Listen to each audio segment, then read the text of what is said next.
Every once in a while, I have the great fortune or privilege of meeting someone who is so inspiring with their work.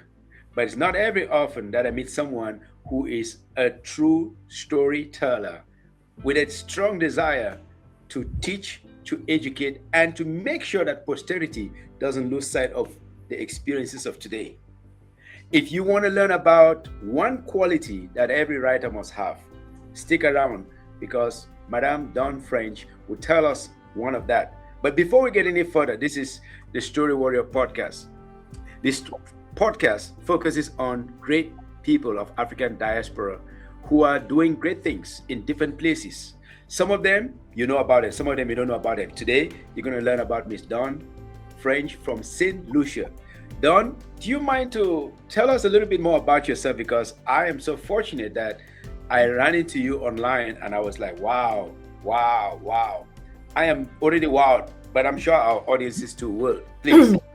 Thank you for having me, and thank you to your audience for being here with us. Well, as you said, I'm from Saint Lucia, born and raised, educated here. Like many people in the Caribbean, when it comes to university, we go overseas. I went to England. My sister went to the University of the West Indies, just how it goes. I'm of mixed heritage. My father is Black, my mother is white Indian, all St. Lucian. So it just goes to show you the bouillon we are in the Caribbean. Bouillon, I like that. Yes. Okay. And I have a really strong interest in history, not to rattle off dry dates, but the stories that come out of, I'd come on Facebook and say, people, what's this? And then the whole discussion comes under in the comments. So that's the aspect of the history I like. I'm the former director of the National Emergency Management Organization. And because I'm a writer, we're one of the few countries in the region that actually have our protocols written down. I tell people, well, the director was a writer, is what she does. So I have that written down. I was deputy for 5 years and director for 15. So lots of people associate me with the disaster management. But increasingly, they're beginning to recognize that I also do the writing as well. That is amazing. So you leverage your writing abilities to bring great substance to the National Emergency Management Organization. Before we go any further, what gave you the interest in writing? Where did this come from? Is it in the food? Is it in the culture? Is it in the drink?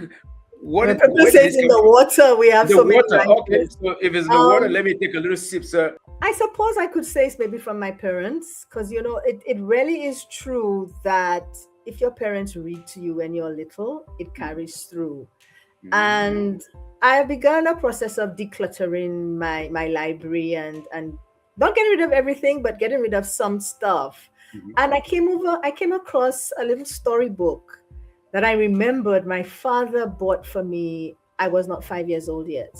Wow. And I still happen to have it. And I thought, oh my God, that has to be my mother that saved that. It could not have been me, and then I can remember as young, maybe 6 years old, starting to write. Doesn't mean I was writing anything of great consequence, but I was writing stuff. And then I always tell people that we have a newspaper here that was established in 1885. It's called the Voice newspaper. And they publish people's poems and short stories.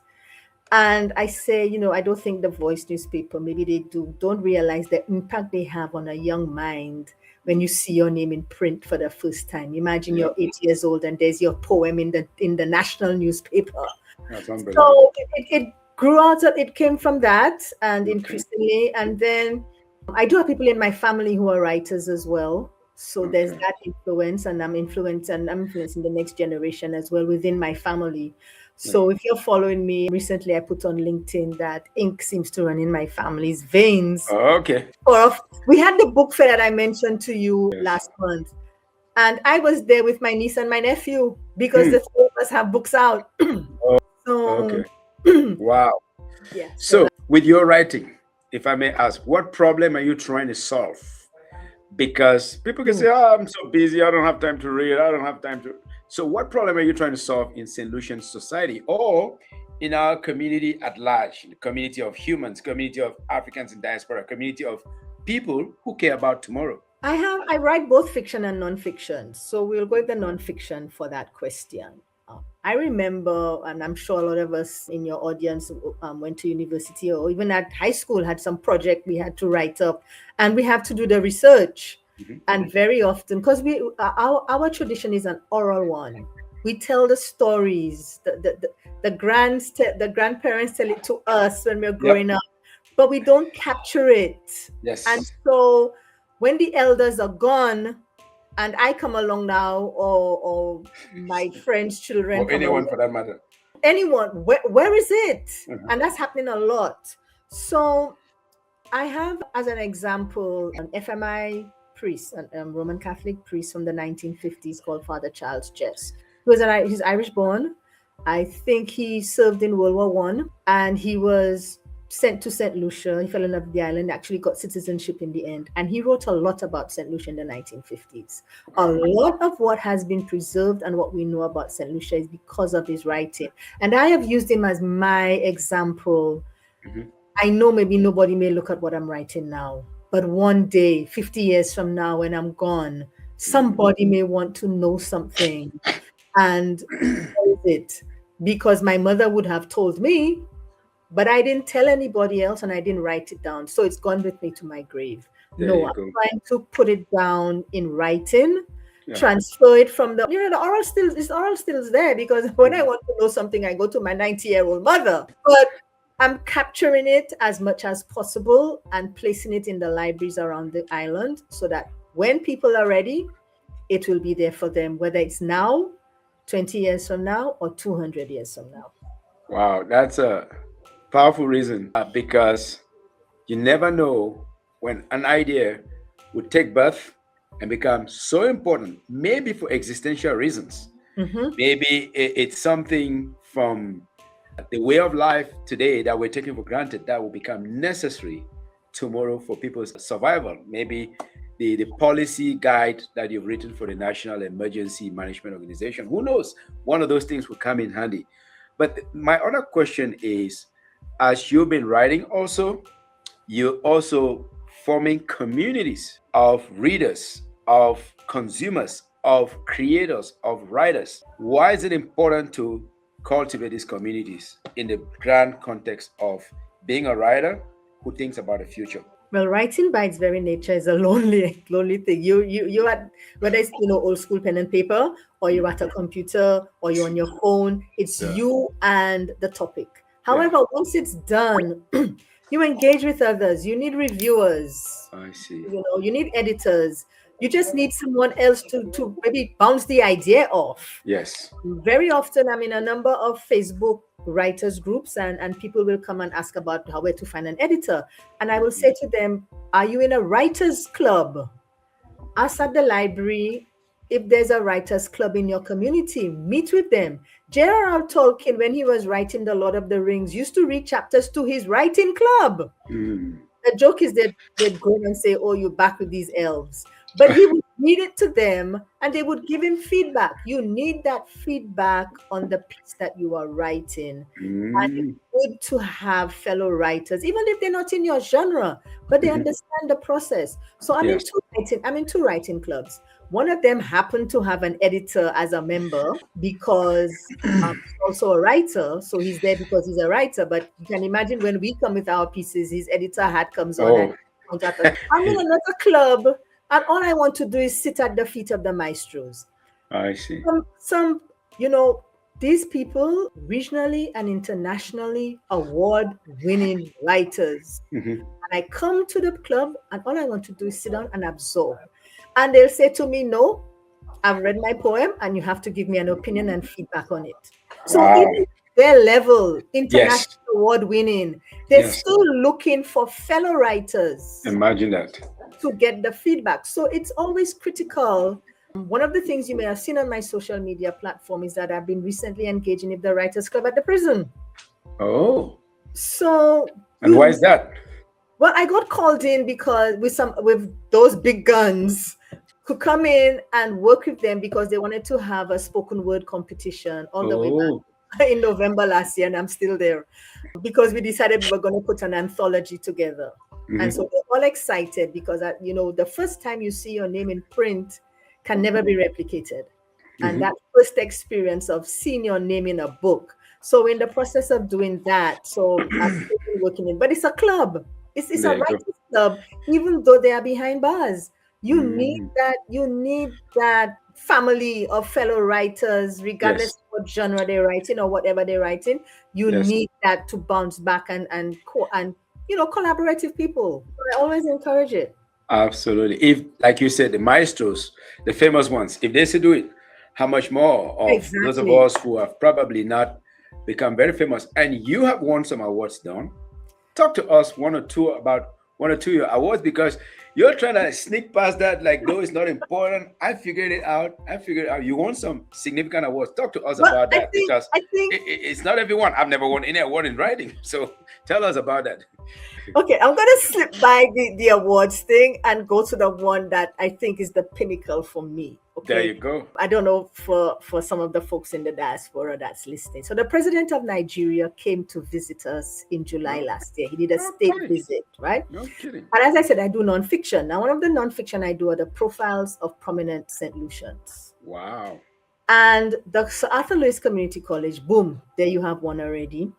The buildings at the college are named after St. Lucians. I see. So I had done a book explaining, okay, one of the things I didn't say was one of my first degrees in architecture. So one of the Oh, things I did was, doing the architecture of the buildings, mhm. was doing the profile of the person the building was named for. I So see. you have the Sir Arthur Lewis Community College, you have the Derek Walcott Library, you have the Hunter J. Foster Library, you have the Leighton Thomas building, you have the Victor A. Archer building. So I was doing the profiles of this and I put it into a book form. Yeah. And then the president of Nigeria came and the college called and said they wanted a copy because they were putting together a literary pact for him of St. Lucian writers. Wow. And I was chosen, what my book was chosen to give to him. So it's true, I've got a few awards. I won the Anaconda Award from the University of the Virgin Islands. Last year I got the SAS Award from the folks in California. But that one, giving my book to, so my book has gone to Nigeria with the president. I hope he puts the That's books in the National Library. But it wasn't exactly an award. yeah, but it's You, significance. yes, yes, absolutely. That was the one for me. Yes. And guess what? When someone is writing, they don't see those moments when something crystallizes and it becomes bigger than you. Yeah. Yeah. So all the years that you've been writing crystallized and it turned out to be Yeah, something yeah, significant. yeah, it And did. that could It did. impact. You never know You whom never that know. would touch, encourage, or It's true. It's very true. yes. It's true. I know for a fact that there are books that were written about Europe during the Second World War. Those books maybe died in Europe. They came to America. And years later, in inner city in Los Angeles, the book by Anne Frank, it spurred a movement of young people who were so passionate about reading Hmm. because they could see that their circumstances in inner city in Los Angeles could be in some way eerily similar to Hmm. those who lived in the painful circumstances of the Second World War in Europe. So you never know You the never know. power You never of know. an idea. And one of So the things I do with my writing as well, the majority, whether it's fiction or nonfiction, is anchored in St. Lucia. Some will be, why do you do that? Why? I mean, you're well traveled. Why do you anchor all of it in Saint Lucia? because I Which want the reader to see themselves, particularly the children's stories that I do. We have a historic character called Jean-Baptiste Bidot. He's from the south. He's from an area called Deriso, but he's a national hero in Venezuela because he saved the life of Simon Bolivar. hmm, So in my stories, I named the elementary school for him. So I call it the Jean-Baptiste Bidot Combined School. And sometimes people ask me, "That's a real school on the island?" And I burst out laughing and say, "No, it's a piece of fiction." Now, heaven okay, help if the government actually goes on and names a school after him. But I want people to see themselves in the stories in the first instance. okay. There is no story that cannot be written in the Caribbean. I have a Thank lot of you. fantasy. I read a lot of fantasy, and it's all based in the Caribbean, anchored in the mythology of our region. Okay. Um, Okay. so everybody's familiar with Anansi and Zombie and whatnot. I had never heard of the Didi Dragon, Mhm. and it's out of the mythology of Suriname. So you and so I tell people there is nothing, no story, crime fiction, fantasy, sci-fi, memoirs. I don't care what the genre is. There is nothing you cannot base in the Caribbean or in your island home. Yes, I do agree with you because in my Caribbean, it's a microcosm of the world. It is so many, many, many textures, and anyone that has the right eyes, the right sight, they can see that. Another one is, let's say someone came to you and say, has your ability to tell stories, your ability to fascinate people with your words, has it ever given you an unfair advantage somewhere? In other words, has it ever opened up doors to you that you would otherwise not be able to go in just as a pure architect that you were trained to be, just as a pure natural science, or maybe not natural science, that maybe you have been trained to be? That's a tad difficult to answer because of the job. I was the director of Nemo. People with Down syndrome know me. The drug addicts know me. And I'm not lying. They will call me by name when they see me passing. And when that happens, I say, Lord, I'm famous. You can take me now. I've never heard that one. I've reached a pinnacle of my life. You can take me Yeah, home. because, a drug addict, Miss French, you're doing a good job. And I'm saying to myself, but you're homeless. Where do you know my name? Where do you associate my face with my name? Yes. And I've had Down syndrome people meet me in the supermarket, come up and hug me. I see you on TV. I know what you're doing, and run back to their people. And so, because of the job, I'm not sure that the doors I can walk through, I am not necessarily would say is because of the writing, but I would think it's because of the job. But of late, I've been asked by a few agencies to do some history writing, on historic sites, to put together the biographies of these sites, the information on these sites. So that's beginning to seep out a little bit, that I do the history research and I could do the script if someone wanted. So that's beginning to happen. But I think when it comes to the fame, if you want to call it that, tied to the job. It is tied to the job. Absolutely. Okay. But I would even argue, I started off and then you finish this, that your ability to be a good storyteller, your ability to capture it and share it in a way that is fascinating, is the reason your book was selected to be given to the president of Nigeria. Or do you think that was random? Do you think any other person could have been chosen? Don't you think that your ability to, understand how to connect the dots about the common existence of Saint Lucians, the ability to see through all of those, the humanity of that, the ability to capture the tail out of that, gave you an unfair advantage, or gave you a necessary advantage to have won those other awards through your books and to be selected in that area?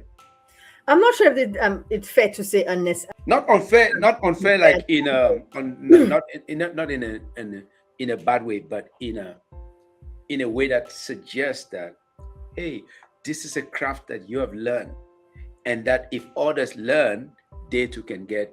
Well, absolutely. For sure. I'm probably one of the few people who have been pulling together the profiles of people. I remember when I did the leaders of the opposition, and through time, the leaders, whoever had been leader of the opposition, and a benchmark was independence. So we had independence in 1979. So since 1979, I went through the men and women who had been leaders of the opposition. And I remember, and again, Saint Lucia, I will say, you can say, Saint Lucia is small. Right? So when I did a particular character, I had gone to school with at least 3 of his children. My mother had gone to school with him. So it was very easy to network. I picked up the phone, I called one of them, and the reaction was, oh my God, Dawn, I'm so glad somebody remembered Daddy. Look at that. Look Yeah. at that. We got together, we all pulled together, the siblings. I'd gone to school with 3, but I knew the older ones. Yeah. So we all pulled together the information, picked my mother's brain as well, as usual, and pulled together his profile and put it into the book, the profiles of the leaders of the opposition. So, as one of the few people that has been doing that, yes, it absolutely positioned me with the college when they wanted a book about the college. Yeah. But interestingly, the college does not have a book about the college. That they reached out to me, and I was very happy. I called my printer. I don't deal with a printer. I deal with a broker.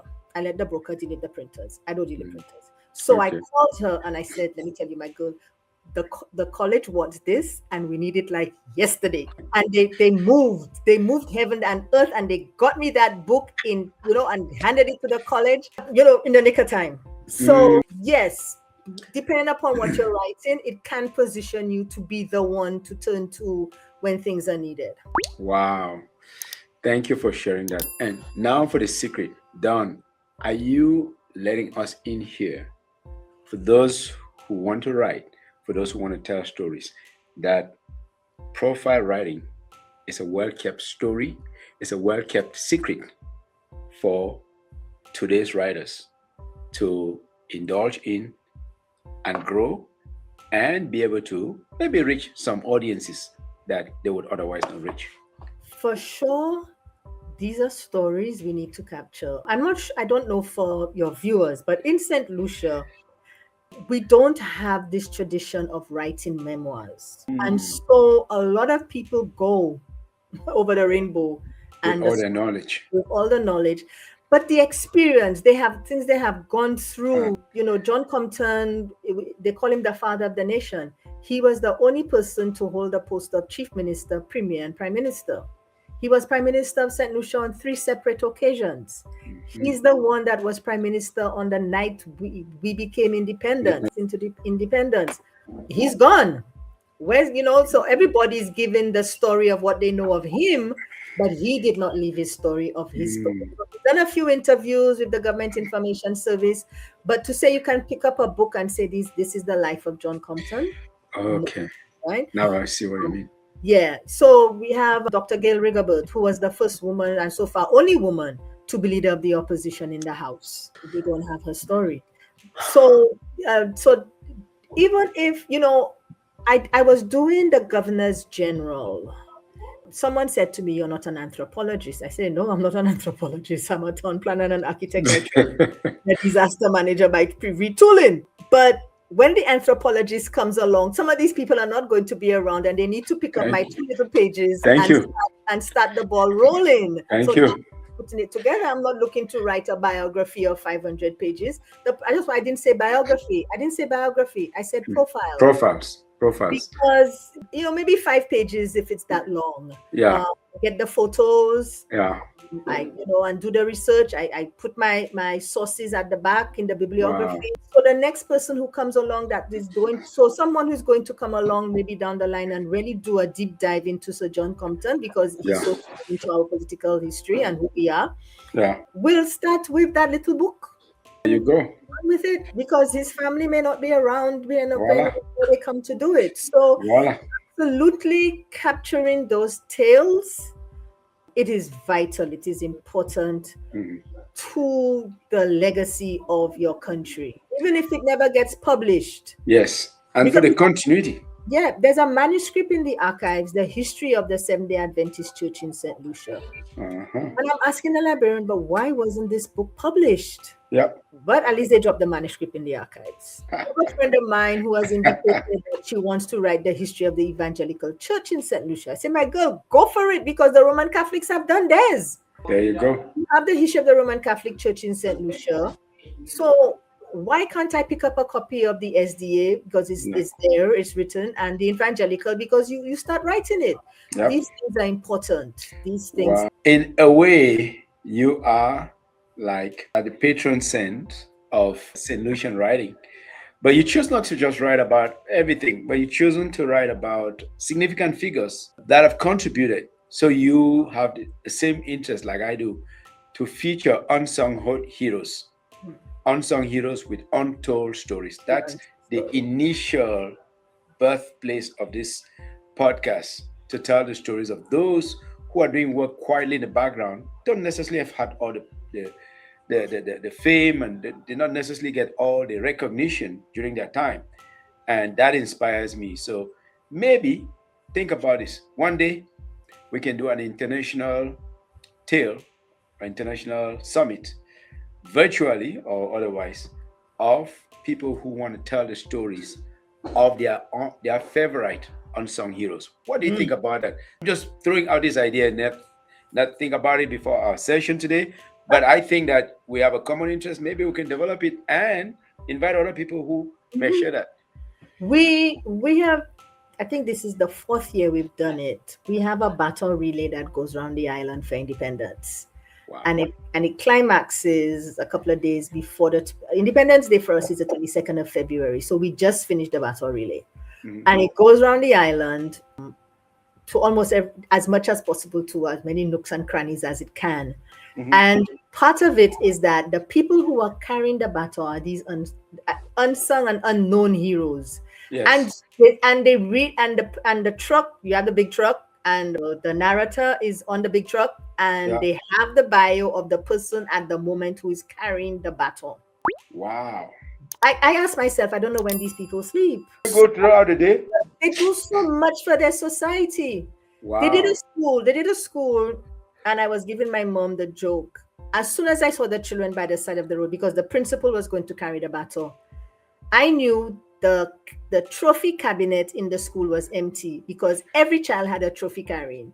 Wow. Every spelling bee, every science fair, every sporting competition they had won, they Yes. were carrying the trophies as they followed the principal with the baton. And then the Wow. narrator was giving the history of the school and the different things. So so to come back to what you're saying about the unsung heroes, it will definitely resonate, because I have seen it happen here with Wow. the baton relay going around the island, for sure. That would be But I only don't incredible. do people. I do all sorts of things as well. So There you go. No, I'm fortunate. I'm lucky that we got connected. So, do you have maybe clips of that that baton of, relay? I of would the love to. it's on YouTube. If you go on the Government of Saint Lucia website, there will be 18 different videos Mhm. ranging from 7 hours to 12 hours, because Mhm. they followed these people around the island. And what was interesting, when they got into Miku, they stopped in front of this massive tree. I thought it was a silk cotton tree, but it wasn't. It was a baobab tree. And they gave Okay. the whole story of the baobab tree, and it's down there in Miku, and they had it featuring in the battle relay. So they throw a lot of history at you. There's Wow. information about people. So if anybody is interested, they can just go to the YouTube Government of Saint Lucia, and you find the battle relay. Okay. Just Baton choose, relay. yeah, All you right. just choose one. I made a note of that so I can go check it out. Yeah. This is like our final, but one question. Hmm. What is one quality that a dedicated or a serious writer must have? A serious storyteller, for that matter. You must write. You must write. No, if you are not writing, then what are you? A musician practices every day to be on point. Yeah. Athletes, there's, the reason Julian Alfred is the Olympic champion at the moment and the indoor reigning queen is Mhm. because every day she's training. If she's not running on the track, she's pumping iron. You're gonna be a writer. You have to write. Now I understand life is life. Okay, because I'm retired now, so I can dedicate hours to this thing. But Okay. when I was at work, Yeah. I would find half an hour in the morning to write something down every Wow. right. That is real dedication. Once I'm having my breakfast, and with one hand I'm pushing the food into my mouth, with the other hand I've got the No pen and kidding. paper. When my carpal tunnel syndrome kicks in on my dominant hand, I Yeah. write with my non-dominant hand. And Wow. when it gets too bad, and the doctor then eventually has to give me the injection, and I'm back normal, I will go and type. No Remember I kidding. said I breathe, therefore I write. If you are going to call yourself a writer, you must write. Whether it's Wow. on the bus, another thing I tell people is that writing is not always about writing as well. Writing is about listening, writing is about research. People ask about, well, how do I write dialogue? You take out the headphones over your ears and you listen to people as you walk the streets. Yes. You pick up the accents, you pick up Yeah. the way they speak. This Wow.